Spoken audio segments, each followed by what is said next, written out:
My name is William Tortorella.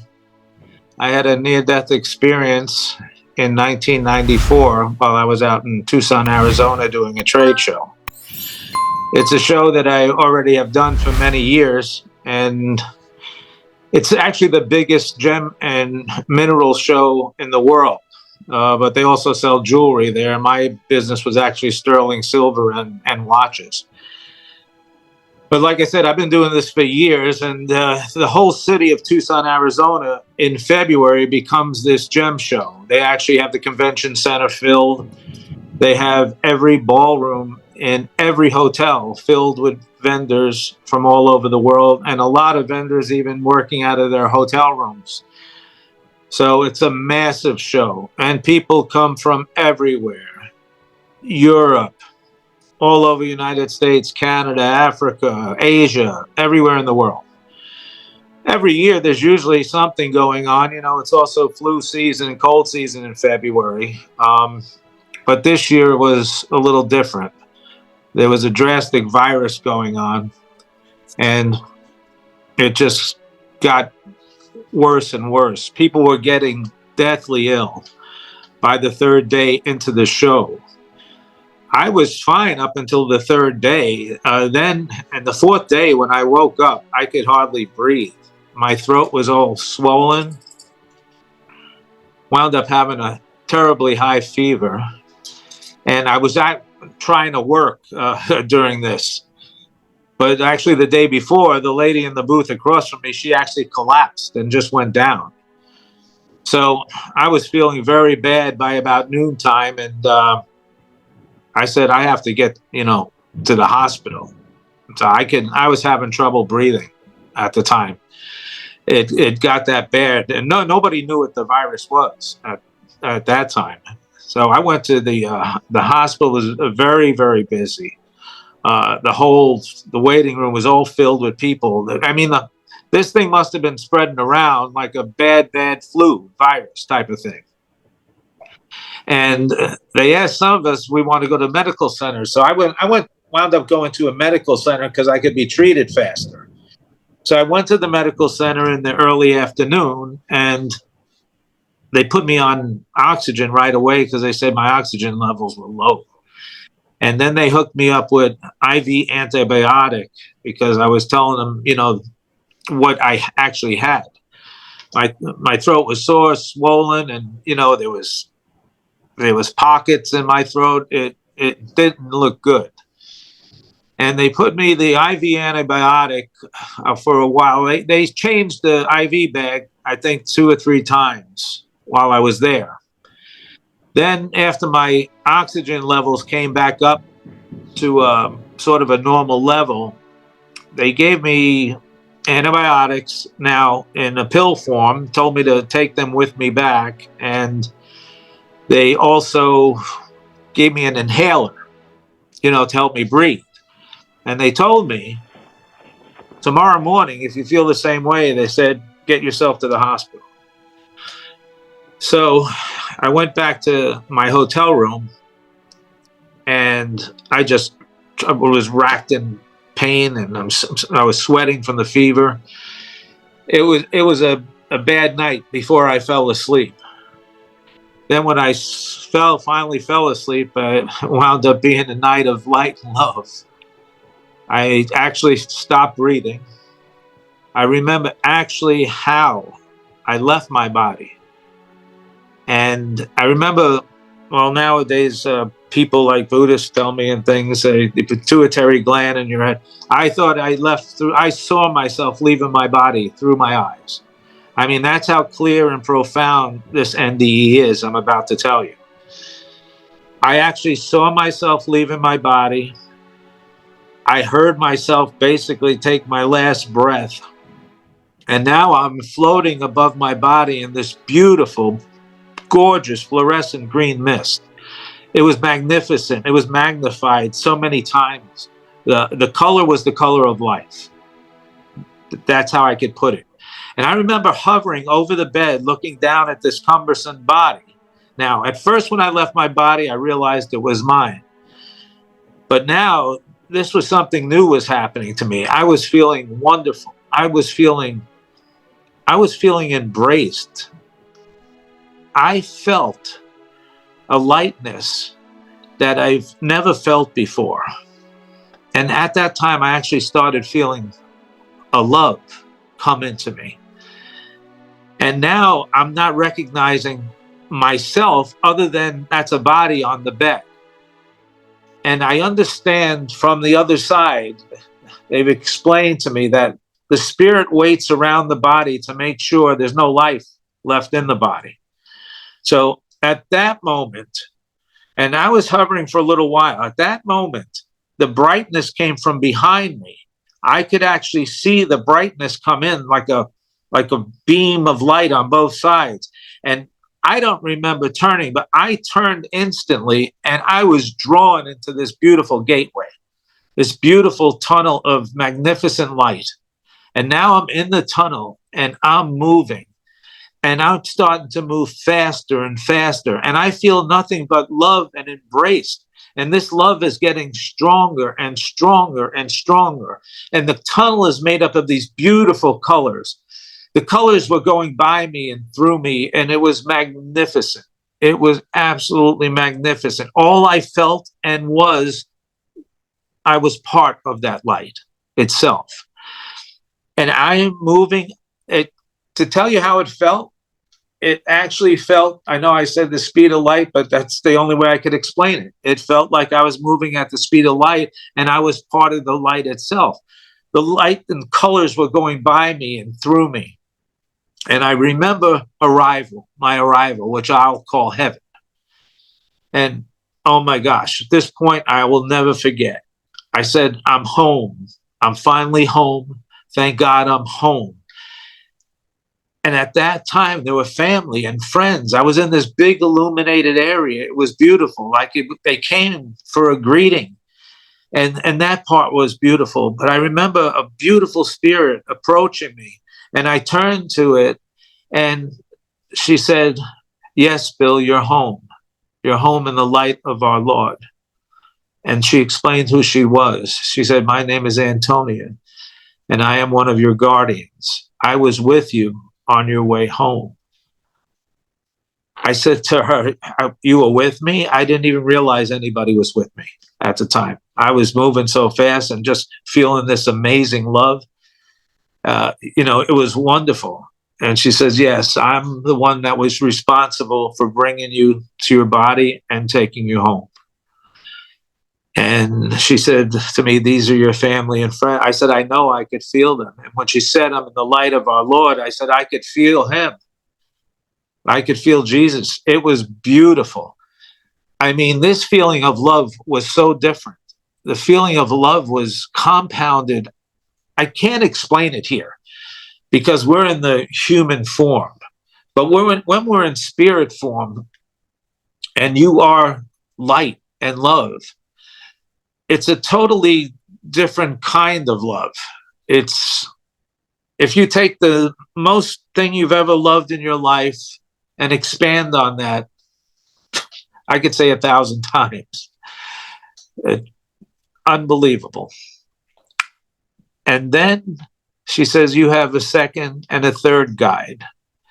And then my second guide appeared. And soon as he started speaking, I knew this voice. Now, there's no mouth, so you don't see the person, but you're speaking to each other with telepathy.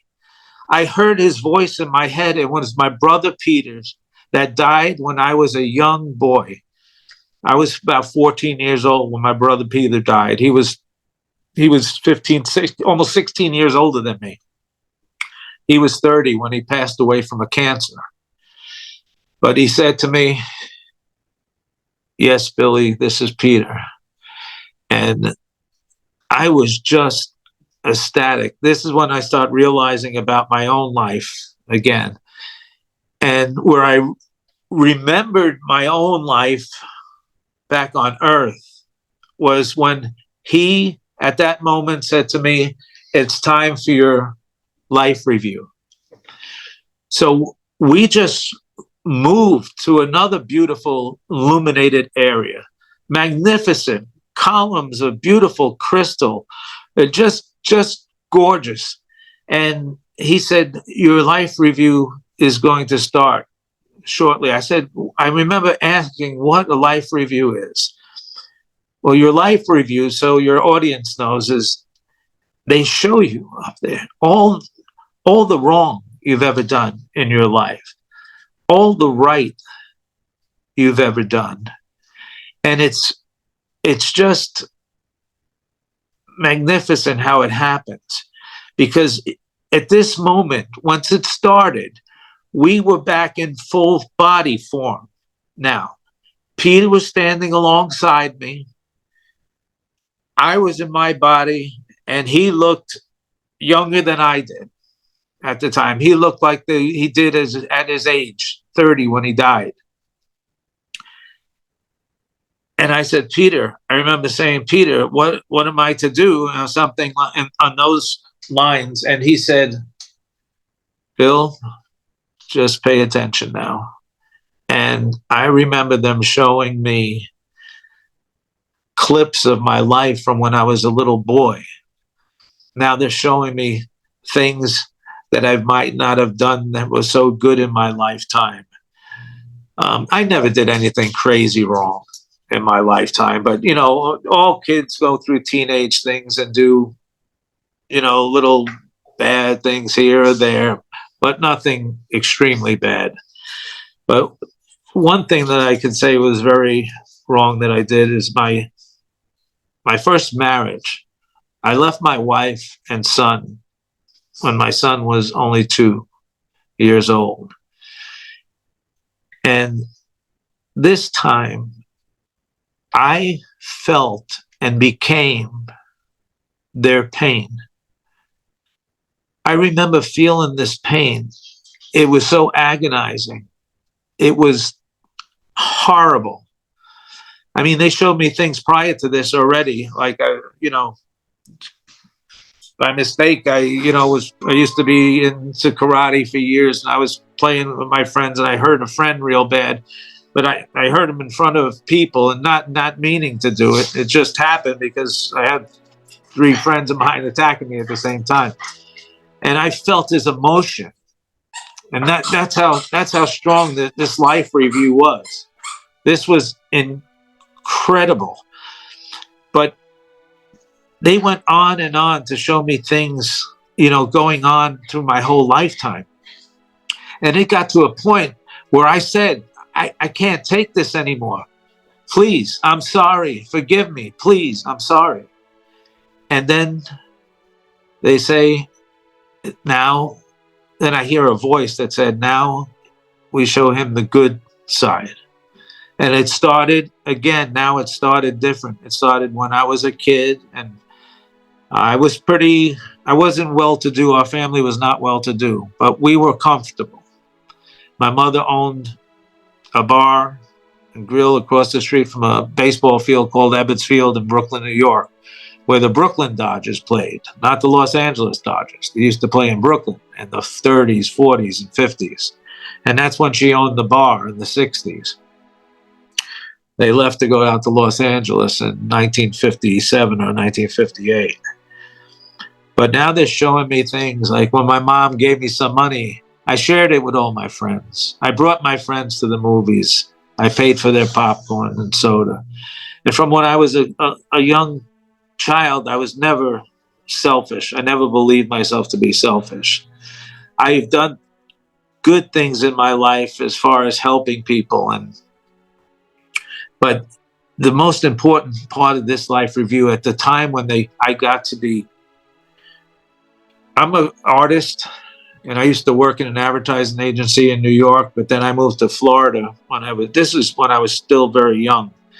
I moved to Florida when I was 21, and there was no work in my field, so I had to transfer my occupation. So I actually became a paramedic and worked for the county of Miami. And now they showed me things in my life that I did as a paramedic. Now, Peter, the difference was Peter was with me this time. I remember him showing me on one of the times we got a call, we were heading up to we were heading up with our unit, and we were heading up to our base because we had 24-hour shifts. And we were on I-95, and over the radio came a call. It says there was a 341, which meant an emergency car accident on 135th Street and I-95 North. And we were already on I-95 North heading up to our station. And I picked up the radio right away, and I said, we got an ETA in less than 2 minutes, because we were on about 95th Street already and I-95 headed northbound. So they called off the other unit. We got there, and the first thing I saw was a truck and a car. The car must have hit the truck in the back. And my eyes went directly to, there was a child, a young boy. He must have been about 14 or 15 years old. He was sitting on the floor crying. Then when they got out of the unit with the medic kit, he's yelling, my sister, my sister, my sister. And I look over, and just at a glance, my partner and I look over at the same time, and her head is through the windshield. And now it's massive blood, but thank God we were right on top of the accident when it happened. But now my partner and I have to decide, are we going to remove her from the glass, or are we going to wait for the fire trucks to come with the cutters? And I looked at him, and he looked at me, and he said, Bill, I think we should take her. I said, I agree, because if we waited, she would have bled to death. So we very, very carefully took her off the windshield. I went outside and picked the top part of her head up, and he got her from the inside, and we put her on the gurney. And I remember she was passed out. She was thrashing a little bit, but she was passed out. And I was holding her head, the top of her head, trying to put bandages around her head to hold it down with gauze pads when we finally got into the unit. And the brother was sitting right in the back of the ambulance. So I'm over on the side of the stretcher. I got my hand on the bottom of her neck and the top of her head, and I'm praying now. I'm asking God to help me. I said, God, help me. And I seen Peter's hand come in with mine. He was standing right alongside me. And this was magnificent at this time. We got right off to the hospital. It was Pine General Hospital, which used to be called Parkway General. And they took her right into surgery. My partner, Danny, and I it was a very horrific accident. We were full of blood. And I prayed for that girl all day long. All day, I prayed for her. And Danny and the other guys in the unit said, Bill, you have to stop bringing your work home with you, or bringing it along with you. But it was hard. It was hard not to think about that. So we got through our whole shift, 24 hours. And I said the next morning, we were about ready to go back to the station, the main station, to drop the unit off. We were on 24 hours and finished. And I said, Danny, if you don't mind, I was the guy in the back. There was a paramedic that worked on the people. Danny was also a paramedic, but he was a driver. I said, if you don't mind, I would like to go to the hospital where we dropped her off. And it's about probably 5 miles, 6 miles out of the way. But Danny said, all right. We went to Parkway Hospital. We walked in through the emergency room, and I saw a nurse I know. And I said, I forgot what her name was, Ann or Becky. I said, you know what happened to that young girl we brought in yesterday? And she turned around to me. And meanwhile, everybody was thinking she was dead. She turned around to me and said, do you want to meet her? And chills went through my whole body. The hair on my arms was standing up. So she took us up to the room, and her brother was sitting in the corner, and she's sitting up in bed with her whole head bandaged up. But there was actually no cuts but little scrapes on her face, but her whole head bandaged up by her hairline. And the brother says to her, he says, this is the man that saved your life. And the parents were there, and it was such a joyous moment. I just felt wonderful.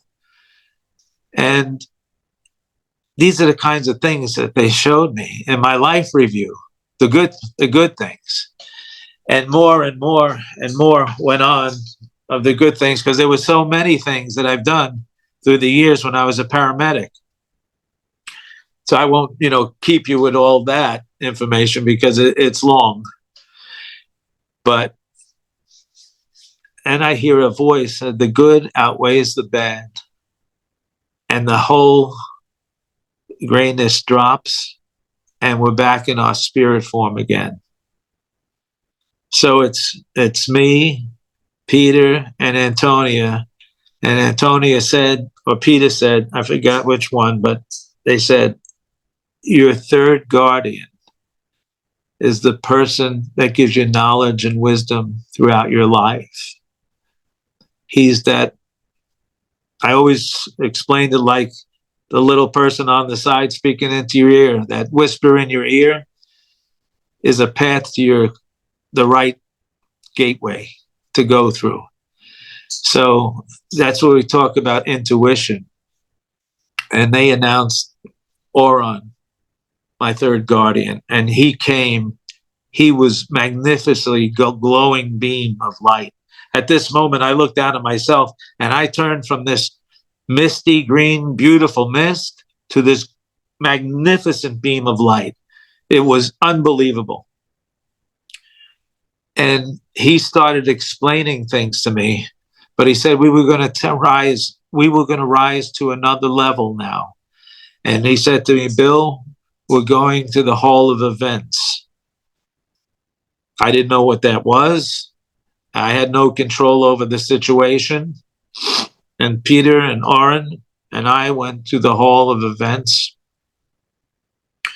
And at first, it was just looked like an illuminated, gigantic auditorium. I said buildings looked like crystals to me. That's what they were like. There was no need for sitting because we're in our spirit form now. But in the Hall of Events, they showed me the past. They showed me the present. They showed me the future. And it was magnificent. They showed me the past before my birth. They showed me things that didn't have to do with me, like the war in Korea in the early 50s. I was born in 1952. I have relatives that were in that war, so maybe they showed me that because of that. But they showed me events. These were events that were special events that were concerning to everybody. They showed me events that led all the way up. They showed me the event with Kennedy getting shot. They showed me the event with Martin Luther King getting shot. They showed me all the way up to my near-death experience, but then beyond. The next event they showed me was 9/11. I remember, because I'm from New York, I had many friends working in those buildings. And I remember when they showed me these events, it was back in form again. We were actually moving. It was like being in a computer of a screen, or you know how the old flickering things used to happen in a movie? It was flickering, but at great speeds, phenomenal speeds. And then it would stop. So it would bring us to this event and that event and on and on and on. But they stopped at 9/11. And now the buildings coming down around us. And I started run. I didn't know if I was running towards the building or not. But Peter grabbed my arm. He said, Bill, this is your future. Nothing's going to happen. And I just stood there, and it was amazing because I felt no debris. I didn't feel anything. And I said, I have friends. I have friends in that building. I was emotional at this time. And at that moment, we were taken again. So it was like a ride. It was like a journey. And it was amazing. We were taken, and I believe we were taken to Baghdad because I knew I was somewhere in the Middle East due to the people's dress, the way people dress. And there was bombs going off all around us. And again, while we were there, I was noticing the bombs, and I guess it was just instinct, but I remember running again, and he said, Bill, you don't have to run. You don't have to run. And then they take me to the future, which I believe are these times today. I mean, things have gotten to a point where families don't talk to each other anymore. All over what? Politics? It doesn't make sense. We're supposed to be a loving humans that help other humans through service. This is one of the most important things. I'm going to get up to these principles of enlightenment in a little bit. But one of the principles of enlightenment is service. Our being, our spirit grows while in service. And they showed me two paths for the future. They showed me a path that was so destructive and horrible. And then they showed me a path that was almost like a utopia. It was beautiful. So I believe today we have some major decisions to make in the world. People have to sit and talk together.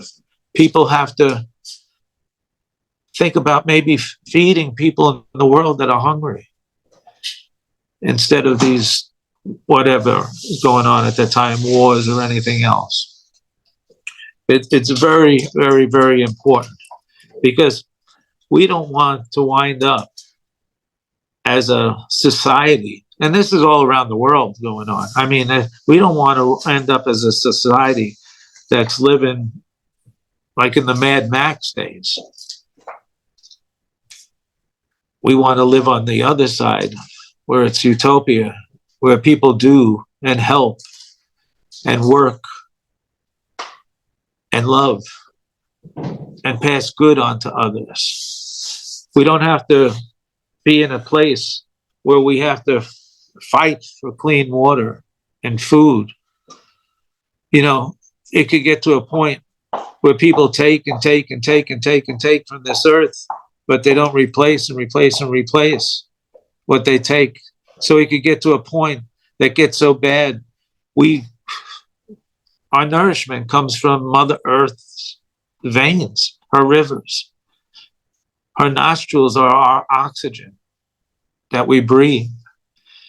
So, very, very important.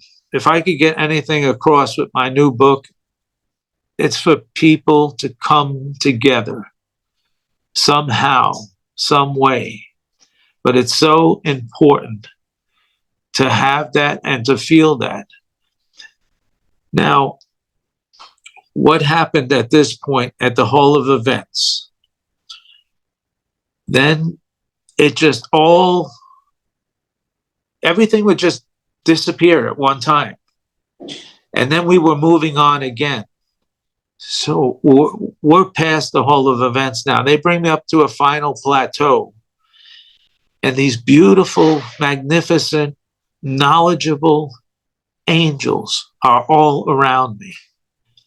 And they're explaining things to me that is so advanced. They're explaining. I had one angel approach me of great, great knowledge, approach me with a number system. And I would see these numbers. He made it visual.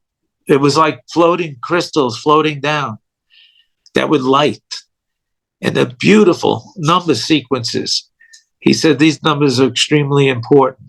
He pointed out numbers like 3, 6, 9, even numbers like you see in Hinduism and Buddhism. The Buddhism with the beads that they have, their prayer beads, there's 108. Those numbers are important. I'll explain why in a few minutes. There's Buddhist Hindu temples with beautiful cathedrals on top, 108. Everything is in numbers of 108. Our universe evidently runs around this number for some reason. And the 369 are important as well, because if you take that number and that 108 number, it's the 18 that I seen up there. Because whenever you're looking at a life path number, all the zeros are always dropped. But the physical number is 18.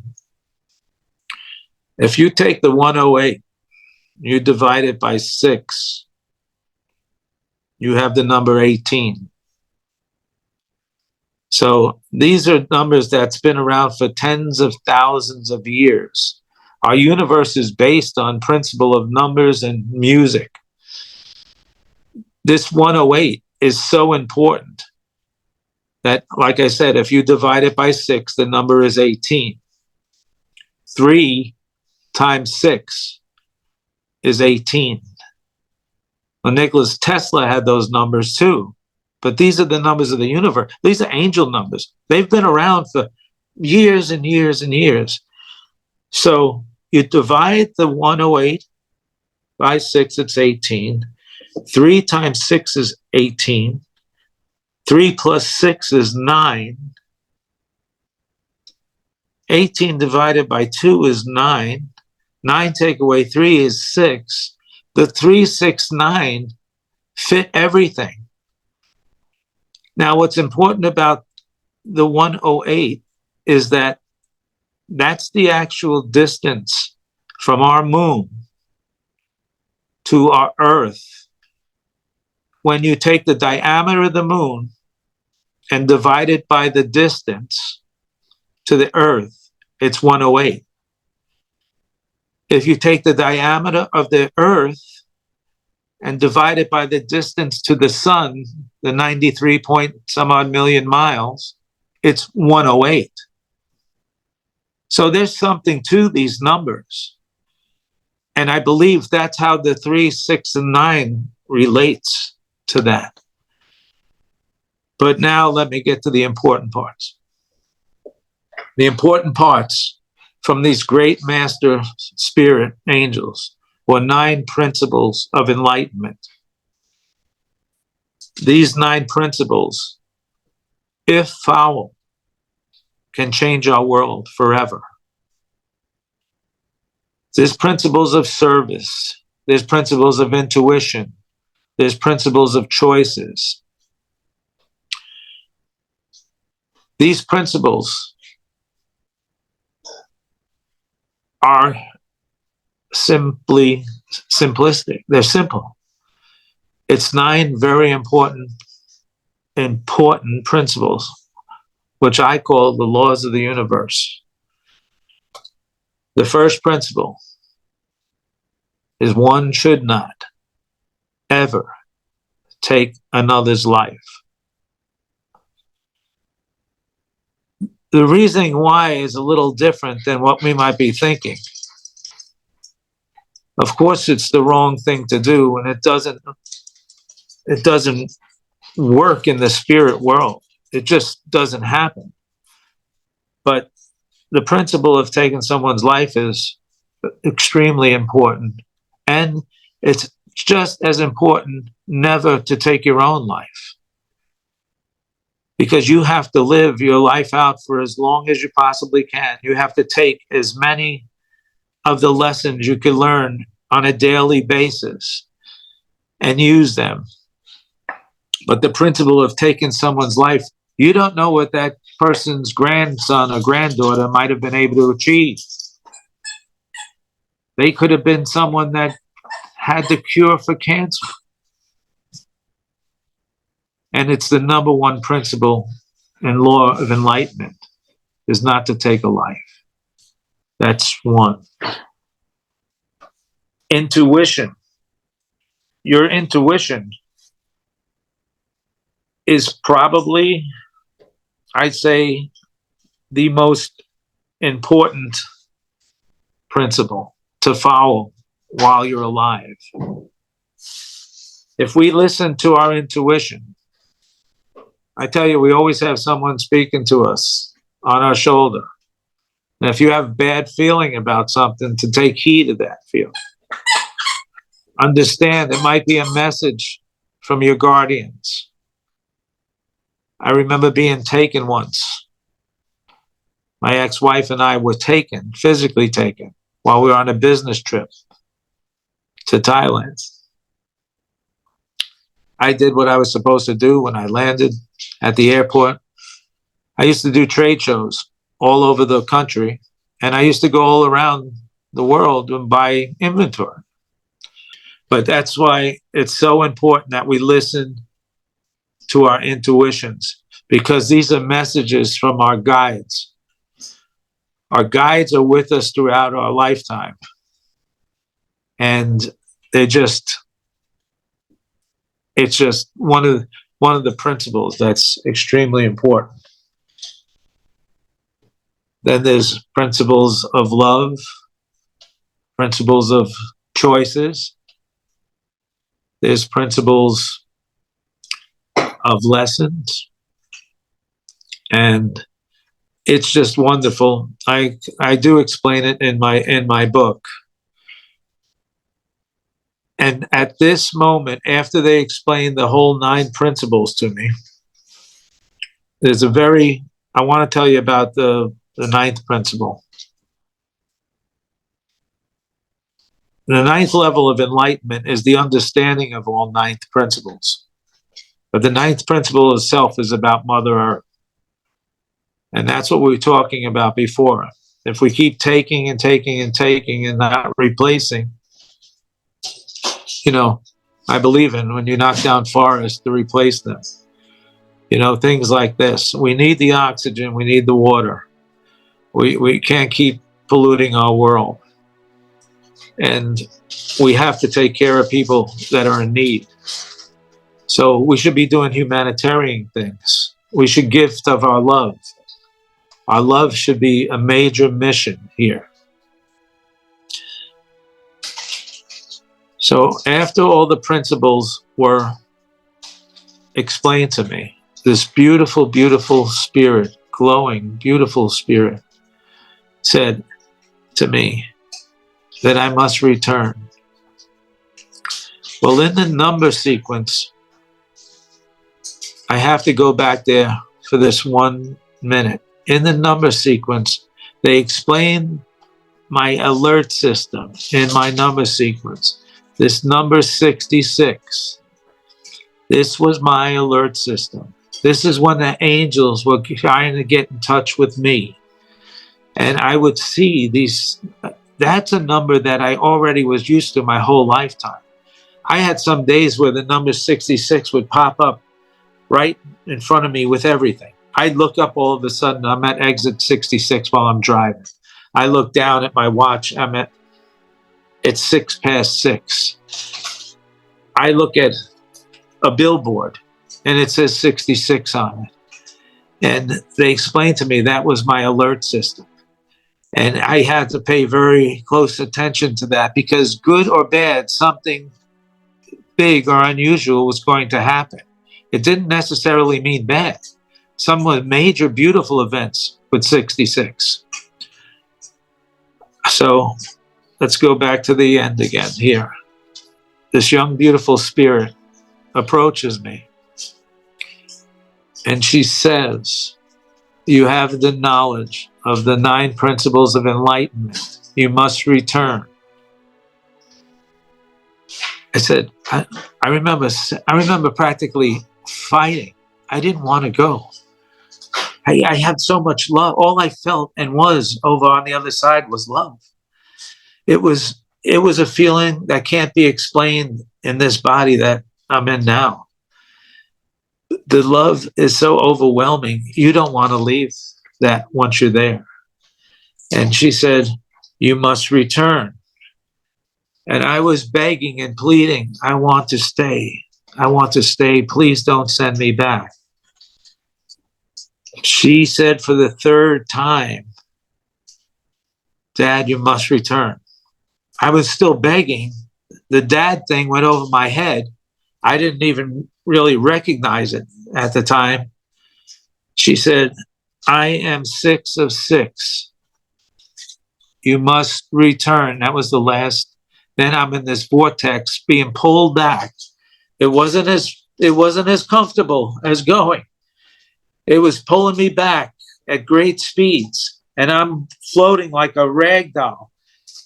And I remember waking up at that instant. I didn't have any air in my body.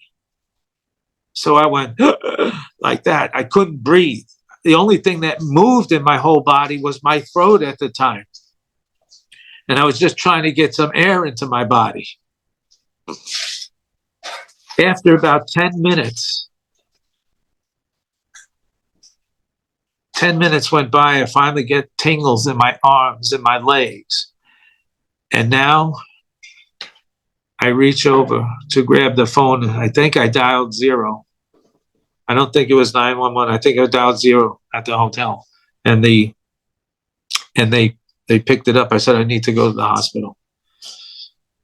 And I got to the hospital somehow. I don't know if they came and took me or my fellow worker next door came and took me. I was totally disoriented at the time, but I was in the hospital because I remember waking up I must have passed out in the hospital again. But to explain where the number system came in, that was so important.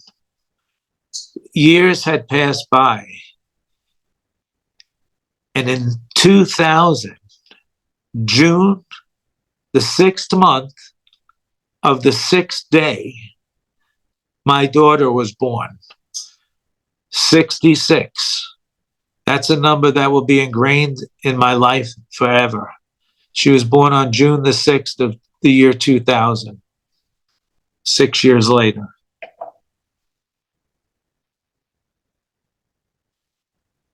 And that's the story.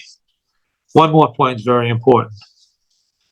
I had visited my doctor after that. After I came home, I didn't speak to anybody about it. I didn't know what a near-death experience was. I never heard the words at all. And my wife told me, you have to speak to your doctor, because she believed me. And I made an appointment to see him. Now, this doctor has been with me since I'm in my early 20s, since I've been a paramedic in Miami. And now I'm 42 years old. Back then, in 94, I'm 42. And he said to me when I get in the office, what's ailing you? What's hurting you? I said, well, I'm just here for my annual checkup. There's really nothing was physically hurting me at the time. And he gives me and he does all blood workup and everything, the whole gamut. And I said, could I talk to you, Dr. Vasquez? And he says, of course. And he says, is it something personal? I said, yes. He says, well, follow me. We went back to his personal office. They sat down, and I just let everything out. After I finished talking to Dr. Vasquez, he stood there for about 30 seconds, and he just said to me, Bill, I don't want you to be nervous, but you just told me the same exact story that 7 of my patients told him prior. People that died in the hospital, people that died outside of the hospital, people that died in their homes. Or he said, very similar story. He says, I think what you had was a near-death experience. And I said, what's that? Well, he said, let me do one more test. So he took me back to the exam room. He hooked me up with all the electrical cardiogram. And he took a long electrical cardiogram on me. And back those times, it was all on the paper. And he was going through the paper and going through the paper and going through the paper. And he turns up to me and he says, Bill, when did you have your heart attack? I said, Dr. Vasquez, you know I had never had a heart attack. Well, he says, well, it sure looks like you had a heart attack. And he said, Bill, a near-death experience is when somebody dies and they come back. And luckily, I'm lucky. I'm lucky I had a doctor like that, because a lot of doctors had no belief in that. But for some reason, he did. And he explained it to me, and he said to me, he told me at that moment, he said, he told me to read a book by the name of Saved by the Light. So I read it. I read a couple other books, and the funniest thing, two of the books that I read, the person themselves, when they got to heaven, said the same thing I did. I'm home. I'm finally home. And they used the same words. Thank God I'm finally home. And that was amazing. And that's the story.